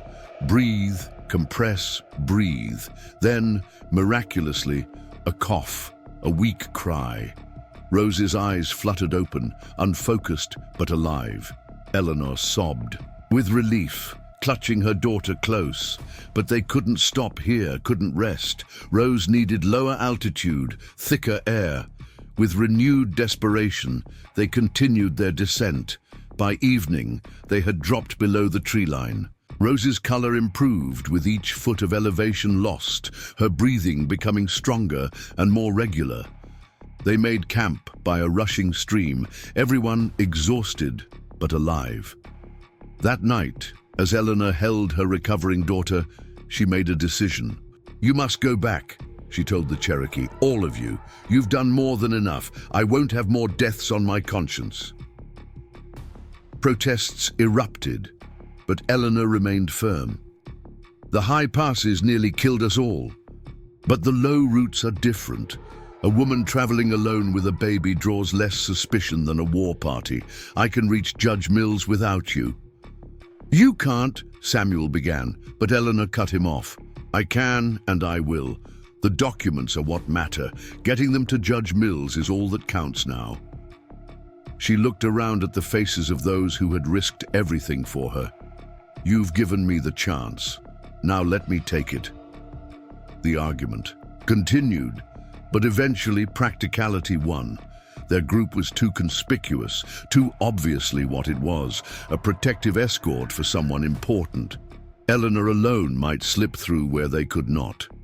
At dawn, they parted ways. The Cherokee would return to their hidden valley by a different route, while Eleanor and Rose would continue toward Nashville. Samuel was the last to say goodbye, his face a mask of conflicting emotions. "Here," he said, pressing a small leather pouch into her hand. "Cherokee medicine bundle for protection." Eleanor opened it to find a small carved stone, some herbs, and a tiny leather bag that rattled with what sounded like seeds. "Thank you for everything." Samuel pulled her close, mindful of Rose between them. "Stay alive," he whispered fiercely. "Come back to us." Eleanor nodded, not trusting her voice. Then she turned and walked away, not looking back, knowing if she did, she might lose her resolve. The final week of her journey was its own kind of ordeal, traveling mostly by night, hiding by day, living on foraged plants and the last of her provisions. Rose, fully recovered from her altitude sickness, seemed to sense the need for quiet. They moved like ghosts through the Tennessee countryside, avoiding settlements and main roads. Twice, Eleanor had to hide from patrols clearly searching for her. Once she spent an entire day concealed in a root cellar while men searched the abandoned farm above. But her months of hardship had honed her survival instincts to a keen edge. She moved with the confidence of someone who had already survived the worst. On April 15, 1870, Eleanor Whitman walked into Nashville carrying her daughter and a leather portfolio that contained enough evidence to destroy a conspiracy that reached to the highest levels of territorial government. She was gaunt, exhausted, her clothes patched and travel-stained, but her eyes burned with purpose. Judge Harrison Mills a man known for his integrity and immunity to political pressure, agreed to see her immediately when she presented herself at his offices. The meeting that followed would later be described by clerks as extraordinary. A mountain woman with a baby presenting documents that made the federal judge alternately pale with shock and red with anger. Eleanor told her story simply and directly, from the massacre at Cedar Hollow through her months of survival to the Cherokee who had risked their lives to help her reach this moment. She authenticated each document, explaining its significance, connecting the web of corruption that had cost so many lives. Judge Mills listened in silence, occasionally asking for clarification. When Eleanor finished, he sat back in his chair, looking older than when she'd entered. "You realize what you've done?" he asked quietly. "The men named in these documents won't go down without a fight. Your life will be in danger for years to come." "My life has been in danger since Cedar Hollow," Eleanor replied. "At least now that danger has meaning." The judge nodded slowly. "I'll need you to testify. Federal prosecutors will be brought in. You'll need protection." "I have protection," Eleanor said, thinking of Samuel and the Cherokee. "I just need justice." Judge Mills proved as good as his reputation. Within weeks, federal marshals were arresting territorial officials across Tennessee. The Rivers gang, betrayed by their former protectors seeking plea bargains, were hunted down one by one. Jedediah Rivers himself was killed trying to escape arrest, while his brother Tobias was captured and eventually hanged for his crimes. The trials that followed sent shockwaves through the territorial government. The governor himself was implicated, though he fled to Mexico before he could be arrested.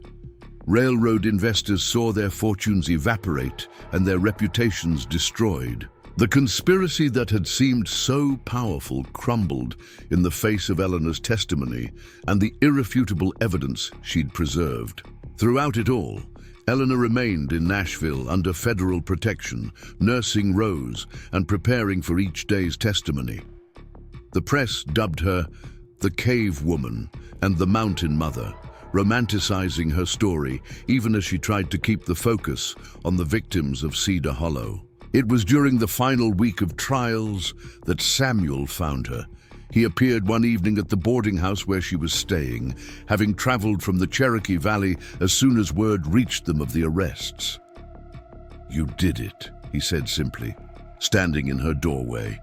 "We did it," Eleanor corrected, then found herself in his arms, Rose squealing happily between them.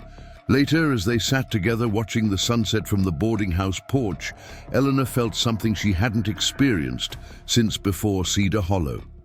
Peace. Not the absence of pain or memory, but the sense that justice had been served, that Daniel and the others could rest now. "What will you do now?" Samuel asked.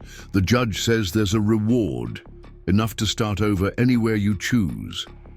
Eleanor looked down at Rose, then across at this man who had become so essential to their lives. "I thought I might return to the mountains. There's a hidden valley I've grown fond of, and people there I've come to love." Samuel's smile was radiant. "The grandmother has been preparing a naming ceremony for Rose. She says a child born between worlds needs a spirit name for protection." "And what about her mother?" Eleanor asked. "What name would the grandmother give me?" "She already has. Woman who brings truth from darkness. Though I prefer Ellie." Eleanor laughed, the sound free and genuine. "So do I." And they were married 3 months later in a ceremony that blended Cherokee and Christian traditions. Eleanor wore white doeskin decorated with beadwork that told the story of her journey. Rose, now crawling and getting into everything, was passed among the Cherokee women who had become her aunties. The wedding was held in the same hidden valley where Eleanor had spent the winter, the place that had become home. But it was also attended by Judge Mills and several federal marshals who had become friends during the trials. Two worlds, once separated by violence and mistrust, were slowly learning to bridge their differences. Eleanor used part of the reward money to establish a school in a nearby settlement, one that welcomed both Cherokee and white children. The rest went toward building a proper home in the valley, though she insisted on keeping the small dwelling where she'd first stayed, a reminder of how far they'd all come. Years later, when Rose was old enough to understand, Eleanor would tell her the story of Cedar Hollow, of the caves that had sheltered them, of the Cherokee who had risked everything to help strangers. She would show her the documents that had brought down powerful men and the compass that had belonged to the father she never knew. But more importantly, she would teach her daughter what she herself had learned through terrible loss and unlikely survival, that justice is possible even against overwhelming odds, that courage can be found in the darkest places, and that sometimes the family we choose is stronger than the one we're born into. The mountains still held their secrets, still whispered their ancient stories to those who knew how to listen. But now they also held something new, a testament to the truth that even in the face of great evil, one person's determination to survive and seek justice can change everything. And in the hidden valley, where Cherokee and white lived side by side, where children played without regard for the prejudices of their parents' generation, Eleanor Whitman Longfeather had found something she'd thought lost forever at Cedar Hollow, a future worth living for. The documents she'd carried through winter snows and spring floods now rested in federal archives, historical proof of a conspiracy exposed. But the real victory wasn't in the papers, or the trials, or the men brought to justice.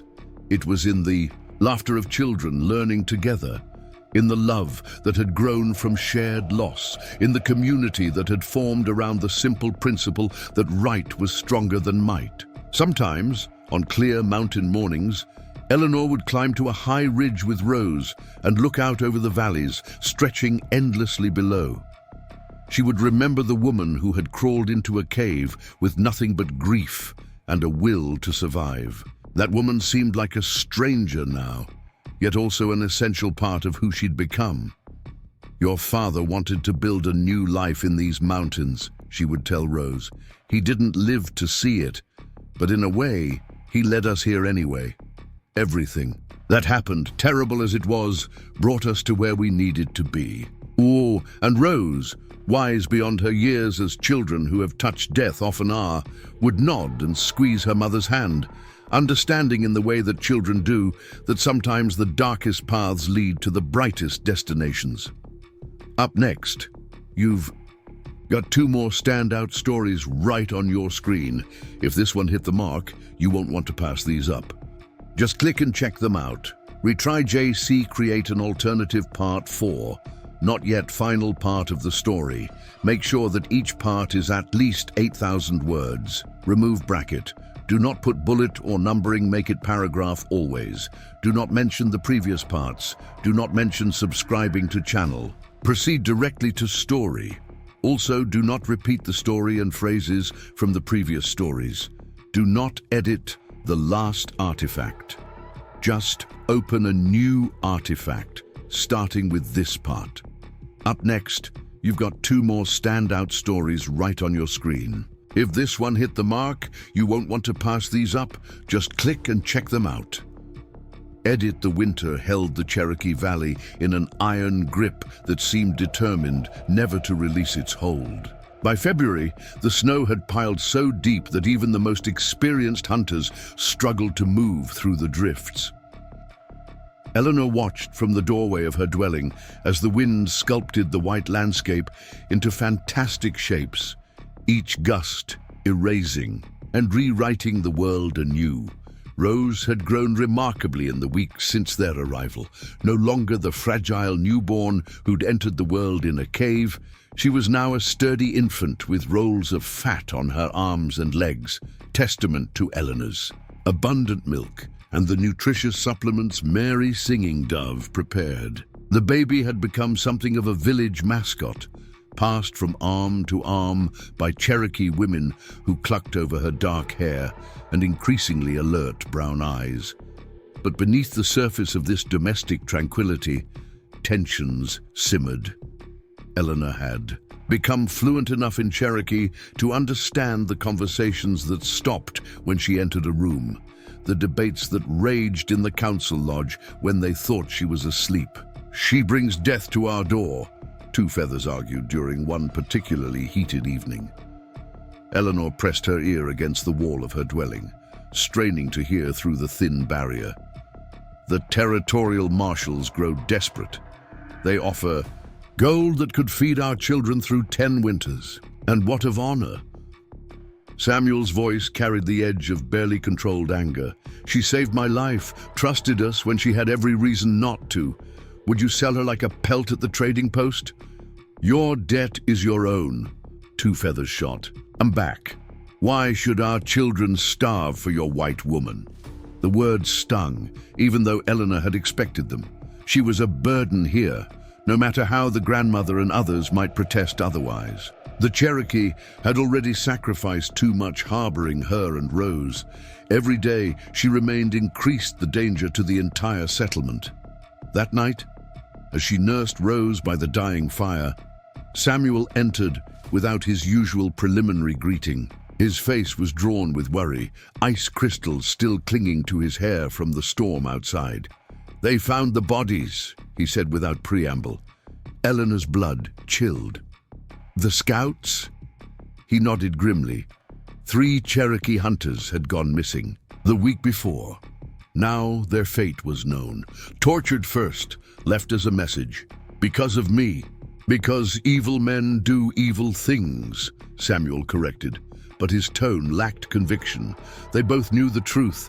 The hunters had died because someone suspected the Cherokee were harboring fugitives. Eleanor looked down at Rose, peacefully oblivious to the danger her very existence created. "We can't stay. The passes are death traps until spring. You saw what happened to the hunting party. In this weather, with a baby. Then we find another way." Eleanor's mind raced through possibilities, each more desperate than the last. The underground routes the Cherokee used during the removal. Are any still passable? Samuel's expression shifted to surprise. "How do you know about those?" "Mary told me. Hidden caves that connect through the mountain's heart. Your people used them to hide families during the Trail of Tears. Those passages haven't been used in 30 years. They could be collapsed, flooded, inhabited by things best left undisturbed. But they exist." Samuel was quiet for a long moment. "My grandfather helped map them. The knowledge was passed down, but few remember the way now. It would be madness to attempt them in winter." Madness seems to be our only option. Over the next days, Eleanor threw herself into preparation with desperate energy. She studied every scrap of information about the underground passages, piecing together fragments of memory from the settlement's eldest inhabitants. The picture that emerged was both hopeful and terrifying. A network of natural caves enhanced by Cherokee engineering, creating a hidden highway through the mountain's core. The passages had been used not just during the removal, but for generations before, allowing the Cherokee to move unseen through their territory. But they required specialized knowledge to navigate safely. Wrong turns led to dead ends, underground rivers, or sheer drops into darkness. Late one night, the grandmother summoned Eleanor to her lodge. The old woman sat alone by her fire, her white hair gleaming in the flickering light. "You seek the old ways," she said without preamble. Eleanor nodded, unsurprised that her inquiries had reached the village matriarch.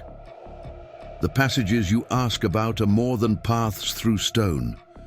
They are sacred ground, where the boundaries between worlds grow thin. Many who enter are changed. Some never return. I have no choice." The grandmother studied her with those ancient eyes. "There is always choice. But I see your path is set." She rose stiffly and moved to a painted chest in the corner of the lodge. From it, she withdrew a bundle wrapped in white doe skin. "This was my grandfather's. He was the last keeper of the ways, the one who memorized every turn, every landmark of the underground paths.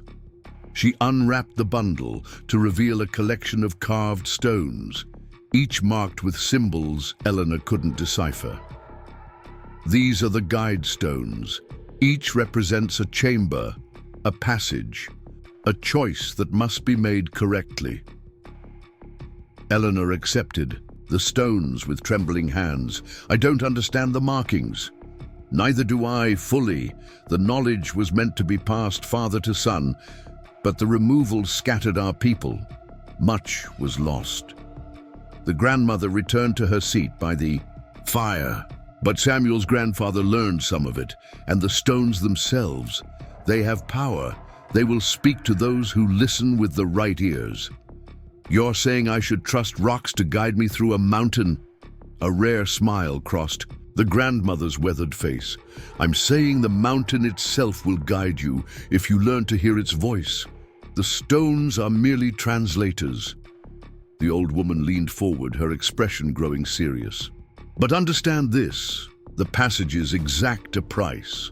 They test more than your body. They test your spirit, your resolve, your very sense of who you are. Are you prepared for that? Eleanor thought of Rose, of the Cherokee who were dying to protect them, of the justice that would die with her if she failed. I'm prepared for whatever I must face. The attack came 3 nights later. Eleanor woke to the sound of gunfire and screaming. Through her small window, she could see riders charging through the settlement, torches held high, weapons blazing. The Cherokee defenders fought back fiercely, but they'd been caught off guard. She grabbed Rose, who began crying at the chaos, and looked frantically for escape. Samuel burst through her door, his face splattered with blood. Territorial militia, he gasped. Someone betrayed us. They know you're here. More gunfire erupted outside, closer now. Eleanor could hear voices shouting commands, demanding her surrender. Samuel guided her toward the back of the dwelling, where a concealed exit led into the forest. The underground entrance, Eleanor said. We have to reach it. It's half a mile through open ground. We'll never make it. An explosion rocked the settlement. The militia had brought dynamite. Through the smoke and flames, Eleanor saw 2 feathers leading a group of warriors in a desperate counterattack, his earlier antagonism forgotten in the face of this assault on his people. Go! Mary Singing Dove appeared beside them, a rifle in her hands. I'll create a distraction. Before anyone could protest, she was gone, her war cry cutting through the night as she led a group of women in an unexpected flanking maneuver. The militia, expecting only male warriors, were thrown into confusion. Samuel grabbed Eleanor's arm. Now! They ran through the burning settlement, bodies falling around them, the night alive with violence. Eleanor clutched Rose tight, trying to shield her from the horror. Behind them, the Cherokee fought with desperate courage, buying time with their lives. The forest offered momentary shelter, but Eleanor could hear pursuit crashing through the underbrush.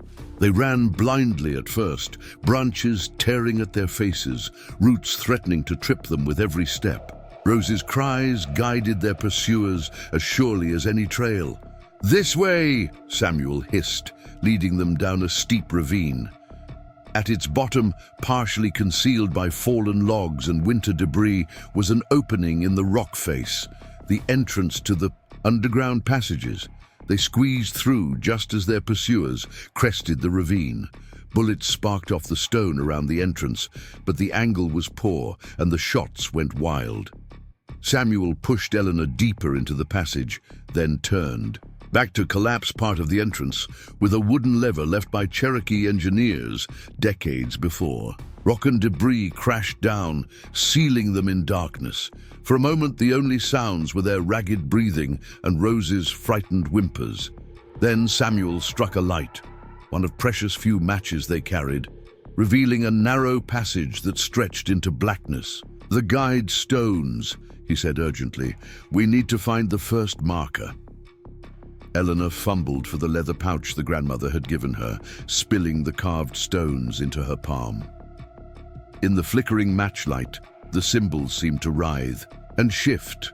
One stone felt warm to the touch, its surface bearing 3 wavy lines above a circle.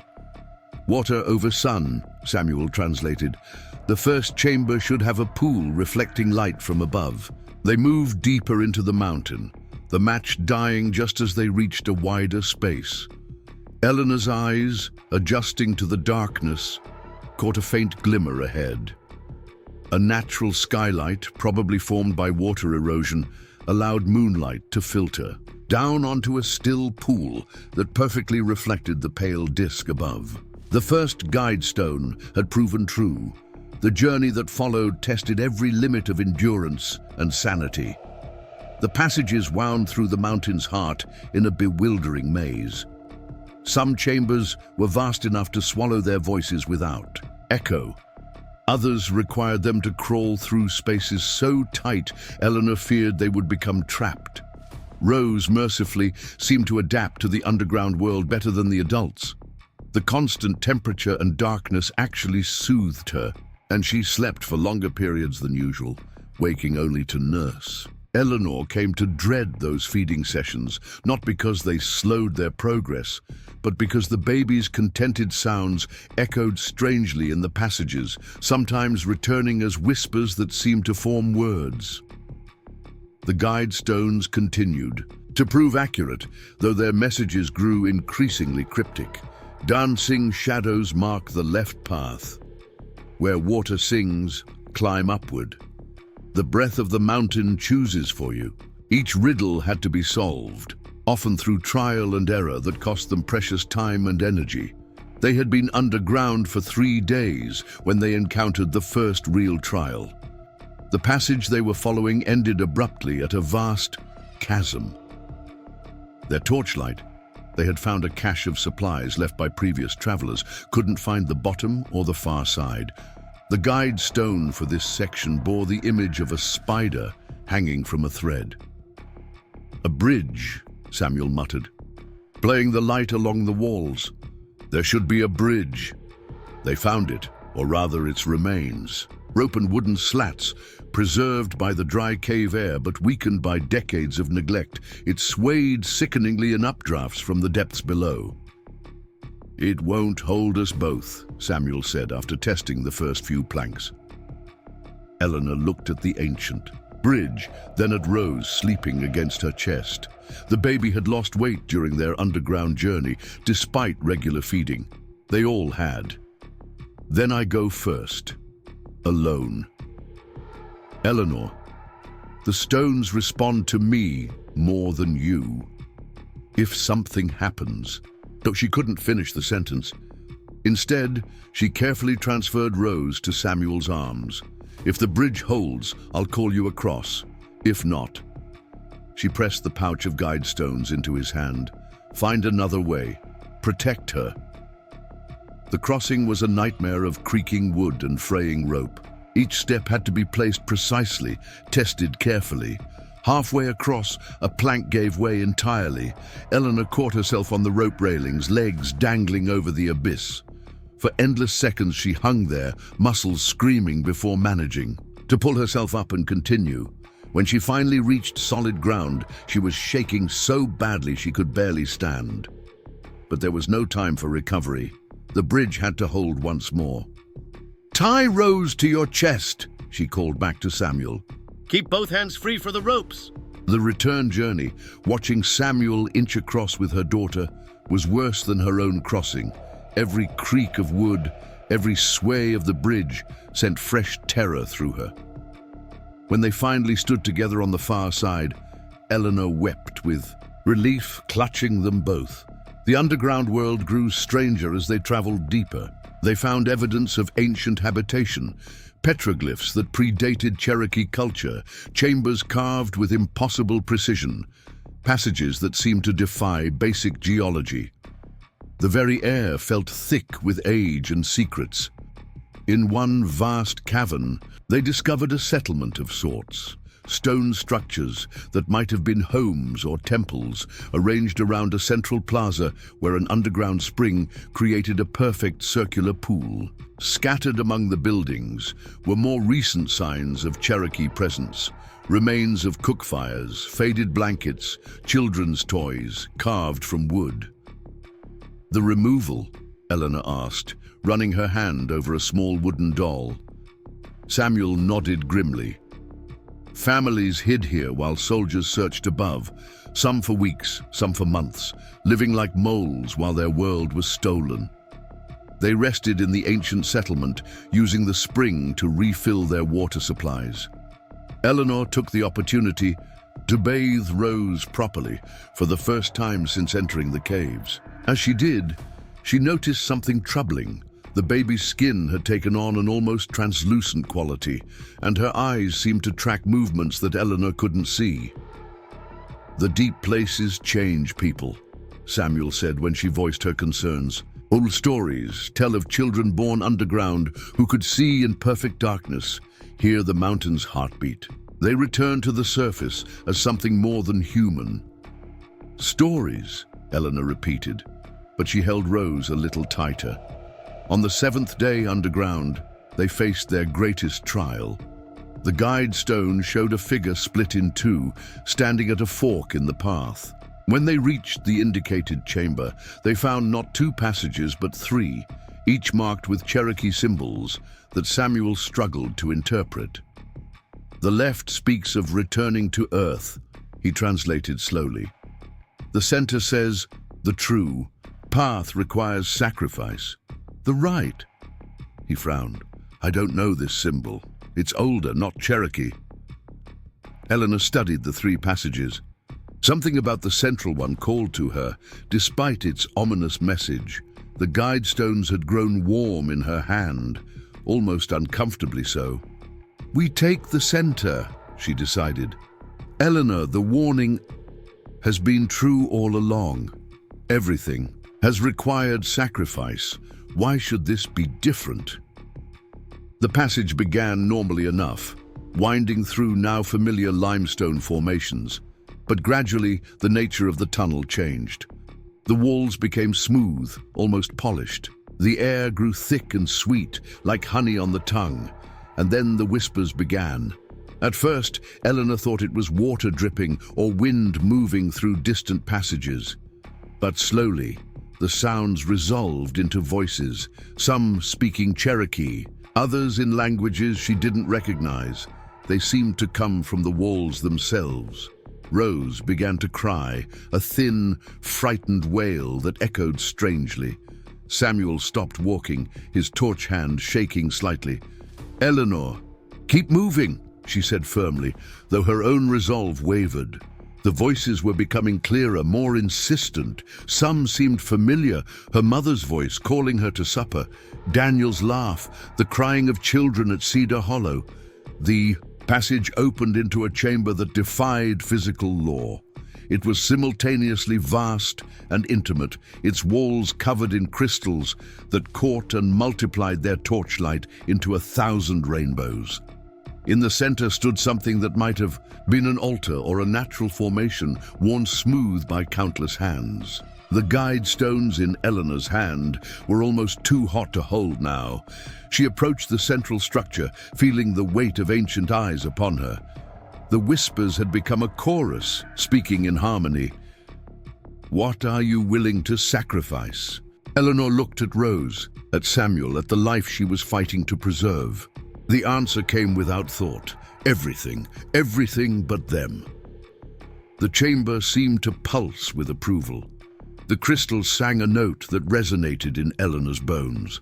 And on the altar, previously empty, appeared a new guide stone, different from the others, carved from what looked like starlight given solid form.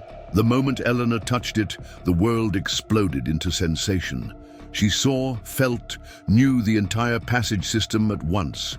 Every twist and turn, every danger and safe harbor. More than that, she sensed the living mountain itself, the slow thoughts of stone and time. When the vision faded, she found herself on her knees, Samuel supporting her while Rose watched with eyes that seemed far too knowing for an infant. "The way out," Eleanor gasped. "I know the way out." The remaining journey was swift but surreal. Eleanor moved with absolute certainty now, the new guide stone pulsing with gentle warmth in her hand. The passages that had seemed like chaotic, nature now revealed themselves as part of a greater pattern, a system designed by intelligence far older than human memory. They emerged into daylight on the 9th day, blinking like moles in the afternoon sun. The exit opened onto a hidden valley, miles from the Cherokee settlement, exactly where Eleanor had known it would be. But even as they celebrated their survival, Eleanor felt the weight of what had transpired underground. She was changed, marked by the deep places in ways she didn't yet understand, and Rose. The baby watched the world with ancient eyes, responding to sounds only she could hear. Behind them, smoke still rose from the direction of the Cherokee village. The attack that had driven them underground had extracted a terrible price. Samuel's face was grave as he considered their options. "The federal judge you spoke of, he's still our best hope?" Eleanor nodded, clutching the leather portfolio that had somehow survived their underground ordeal. "Harrison Mills. If we can reach him, if he'll listen, then we continue, but not alone." Samuel's expression hardened with determination. "The militia thinks you died in the caves. Let them believe it. We'll use that advantage." As they began their descent into the valley, Eleanor felt the weight of the strange new guide stone in her pouch. The mountain had tested her, changed her, but also given her something: knowledge, power, or perhaps just the clarity to see what had always been there. The documents she carried were more than evidence now. They were a covenant, written in blood and sacrifice, demanding justice not just for Cedar Hollow, but for all the silenced voices, Cherokee and settler alike, who had fallen before the grinding wheel of greed and power. Looking down at Rose, who gazed back with those unsettling, knowing eyes, Eleanor made a silent promise. The darkness they'd passed through had been profound, but it had also shown her the way to the light. She would emerge from this crucible, not as a victim seeking revenge, but as something more dangerous to the men who had orchestrated so much death, a witness who could not be silenced, a truth that could not be buried. The path to Nashville stretched before them, fraught with dangers both known and hidden. But Eleanor walked forward with new purpose, carrying her strange gifts from the underground realm.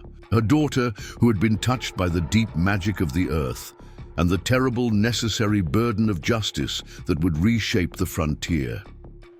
Behind them, the cave entrance seemed to watch their departure, a dark eye in the mountainside that held secrets older than human memory, and in the wind that whispered through the valley, Eleanor could almost hear the mountain's voice. "Remember, return, the deep places wait." But that was a mystery for another time. For now, there was only the path forward and the promise of justice that pulled her onward like a lodestone through whatever trials still lay ahead. Up next, you've got 2 more standout stories right on your screen. If this one hit the mark, you won't want to pass these up. Just click and check them out.